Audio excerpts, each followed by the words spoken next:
वो डिजीज क्या है, एक होपिंग कफ हम डिस्कशन करेंगे, ठीक है। एक हम होपिंग कफ डिस्कशन करेंगे।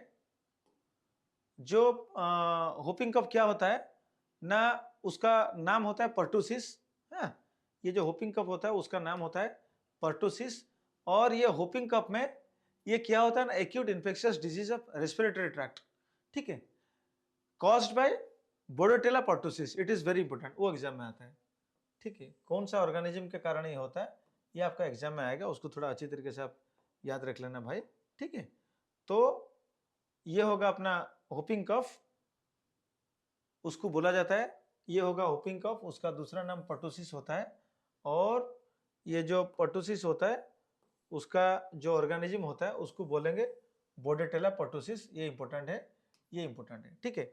हाईली कंटाजियस डिजीज, और ये क्या होता है ना, हाईली कंटाजियस होता है, ठीक है। और इसके बाद हम लोग क्या करेंगे ना, नेक्स्ट स्लाइड को जाएंगे।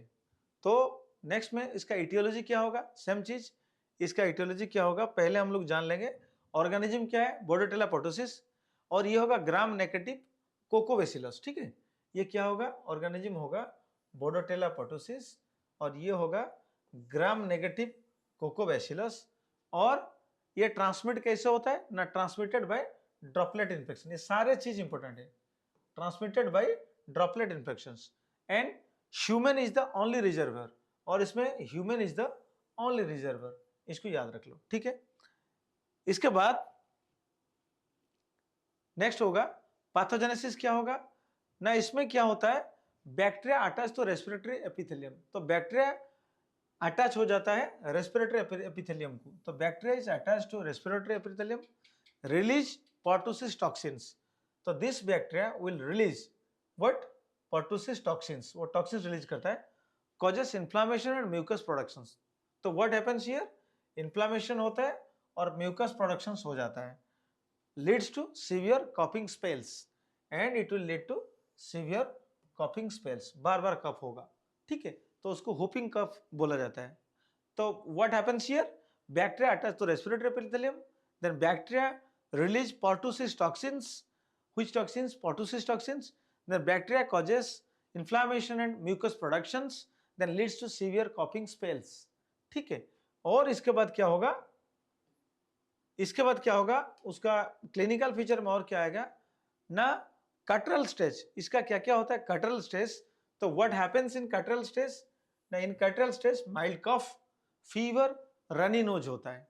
व्हाट हैपेंस ना, इन कटरल कॉज में क्या होता है ना, इसमें होता है माइल्ड कफ होता है, fever and runny nose. Then paroxysmal stage क्या होता है, in paroxysmal stage, in paroxysmal stage what happens, severe cough with whoop sound. So that's why its name is whooping cough, okay. So whoop sound or severe cough with whoop sound comes in which stage, paroxysmal stage. Then post tussive vomiting, then next phase is what, post tussive vomiting, vomiting happens here. Then next phase is convulsion stage, gradual recovery, where in this stage gradual recovery happens. So how many stages, number 1 cutral stages, mild cough, fever, runny nose. Number 2 paroxysmal stage, severe cough with whoop sound. And number 3 post tussive vomiting. And number 4 is your convulsion stage, gradual recovery happens in this case, okay. Next is what, laboratory finding. What happens in laboratory finding?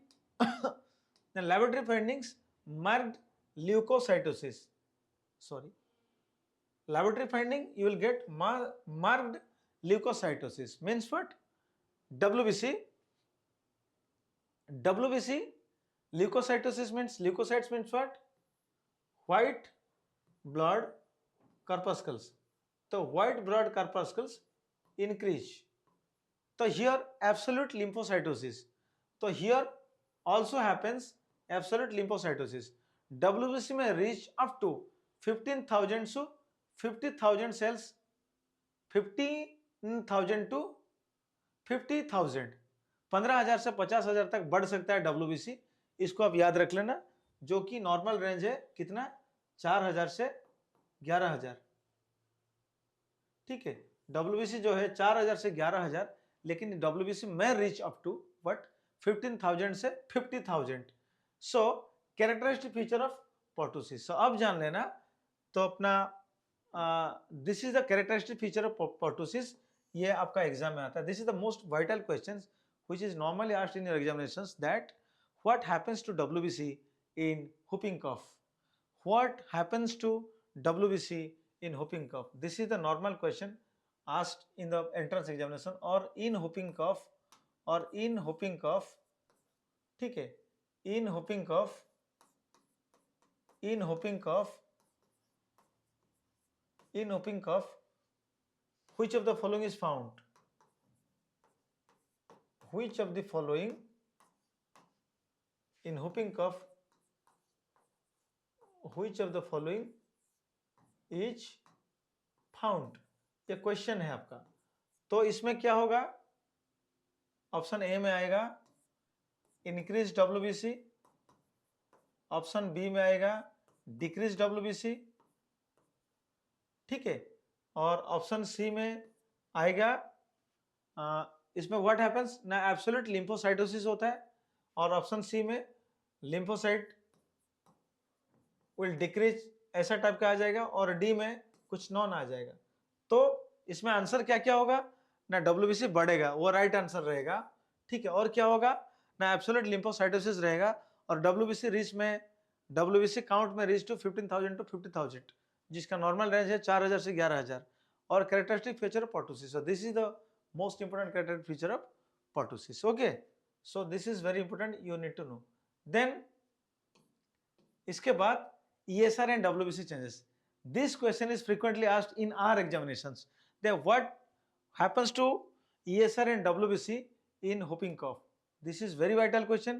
वो हमारे exam में बार बार आता है, इसको पूरा note कर दो। ये वाला स्लाइड सबसे इंपॉर्टेंट है कि whooping cough में what happens to WBC। Question क्या आएगा? क्वेश्चन क्या आएगा कि इन पर्टुसिस, यू में से क्वेश्चन ये आएगा कि in pertussis, or you may say in whooping cough, in whooping cough, what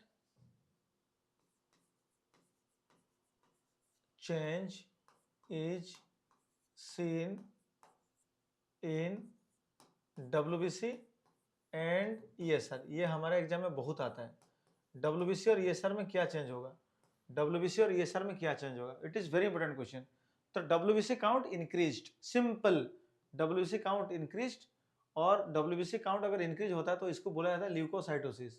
तो ये कितना होगा ना, 15K से 50K तक जाएगा, यानी 15,000 से 50,000 तक वो इंक्रीज हो सकता है। Predominantly lymphocytes. अगर इसका और डिटेल क्वेश्चन जाने कि WBC में से भी अगर न्यूट्रोफिल, लिम्फोसाइट, मोनोसाइट, बेसोफिल, इशोनोफिल, इनका अगर आप कंपेयर करोगे तो प्रीडोमिनेंटली किसका ज्यादा बढ़ता है, तो प्रीडोमिनेंटली लिम्फोसाइट ज्यादा बढ़ता है, ठीक है। और ये सर क्या होता है ना, ये सर आइदर नॉर्मल और ये सर स्लाइटली डिक्रीज्ड। लेकिन हमारे जो एग्जाम होता है इसमें ऑप्शन क्या रहता है ना, ये सर डिक्रीज रहता है, स्लाइटली डिक्रीज, ये सर क्या होता है डिक्रीज होता है। तो क्वेश्चन में दो ऑप्शन रहता है कि ये रहता है कि WBC इंक्रीज, और ऑप्शन रहता है ESR डिक्रीज। तो ये दो आंसर रहेगा और उसको ही आप मार देना, this is right answer. So what happens to WBC and ESR in pertussis or whooping cough?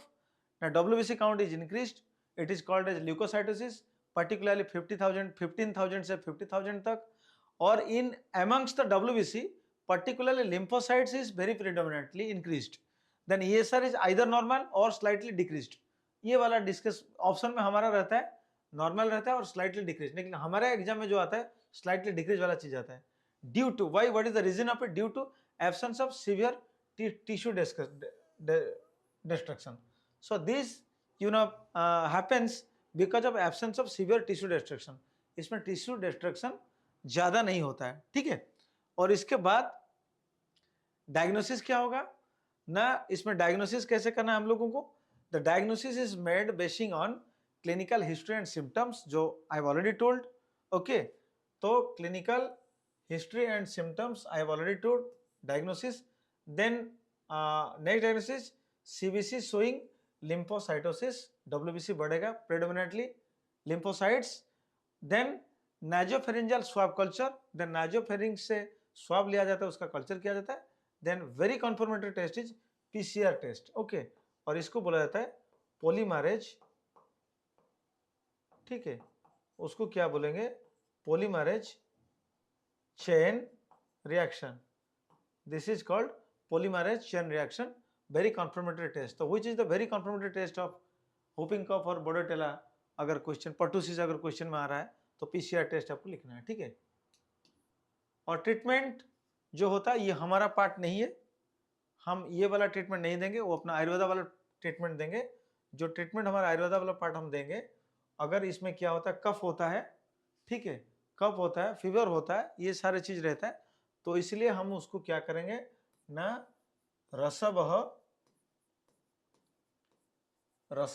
और प्राणवह, रसवह और प्राणवह सूत्रों से चिकित्सा करेंगे. मैं ये चिकित्सा किसी को नहीं करता हूँ, मैं आयुर्वेद डॉक्टर हूँ. तो रसवह और प्राणवह सूत्र दृष्टि का चिकित्सा करेंगे. और हर चिकित्सा का मैं फंडा एक बोला था. पहला क्या फंडा मैं बोला था? मूल स्थान चिकित्सा, मूल स्थान चिकित्सा. मैं पहले बोला था मूल स्थान चिकित्सा. आप देख लेना कुष्ठ रोग निदान में मैं कैसे चिकित्सा किया जाएगा, मैं बहुत बढ़िया तरीके से डिस्कशन किया हूँ. मूल कैसे करेंगे वो मैंने डिस्कशन किया हुआ है. ठीक है, उसको आप देख लेना थोड़ा जाके. तो ये होगा, पहले मूल स्थान चिकित्सा करेंगे, फिर क्या करेंगे ना, चिकित्सा सूत्र,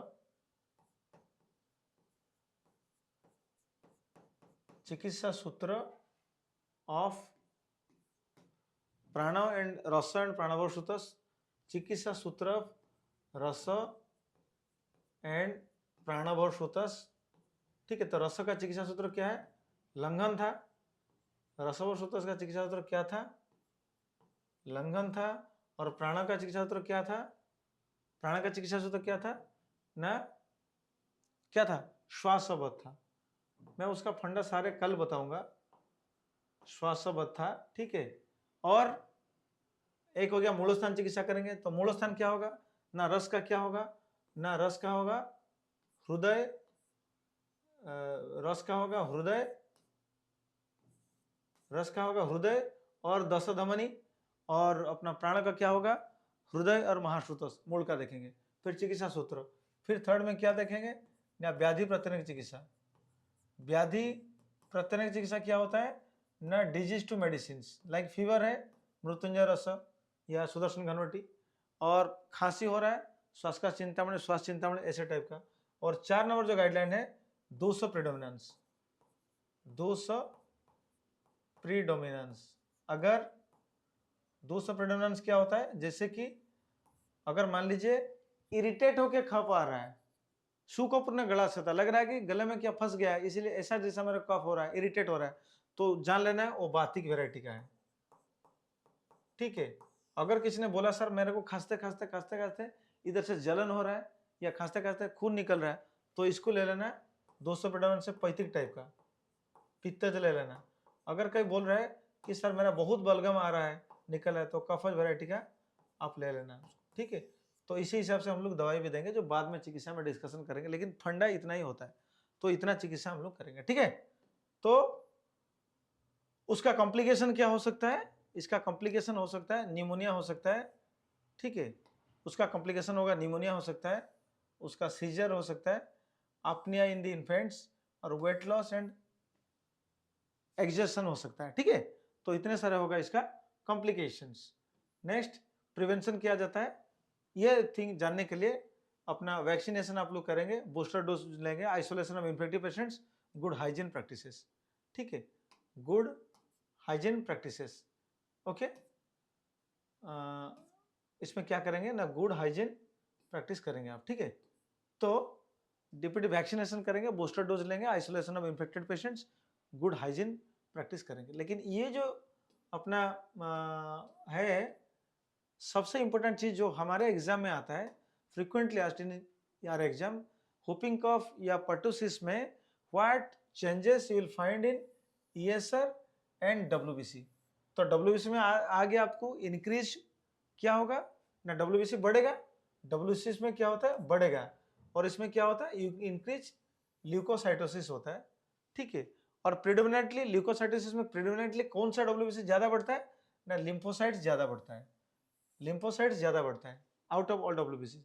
ESR क्या रहता है, आइदर नॉर्मल और स्लाइटली डिक्रीज्ड, ठीक है। तो थर्ड में due to absence of severe tissue, तो ये एग्जाम में आता है, तो इसको देख लेना अच्छी तरह, ठीक है। सो इतने ही खत्म करने के बाद, इतने ही के बाद ये वाला चीज मैं खत्म करता हूँ। Thank you so much, bye bye, have a good night to all of you. So आप भाई पढ़ाई अच्छी तरीके से आप लोग करो, ठीक है। तो ये अच्छी तरीके से पढ़ाई करने से क्या होगा, सारे चीज़ों का आपका अच्छी तरीके से याद भी रह जाएगा, और आपके एग्जाम में आप लोग बहुत बढ़िया करोगे, ठीक है। आप अपने एग्जाम में भी बहुत बढ़िया करोगे, ठीक है। तो थैंक यू सो मच।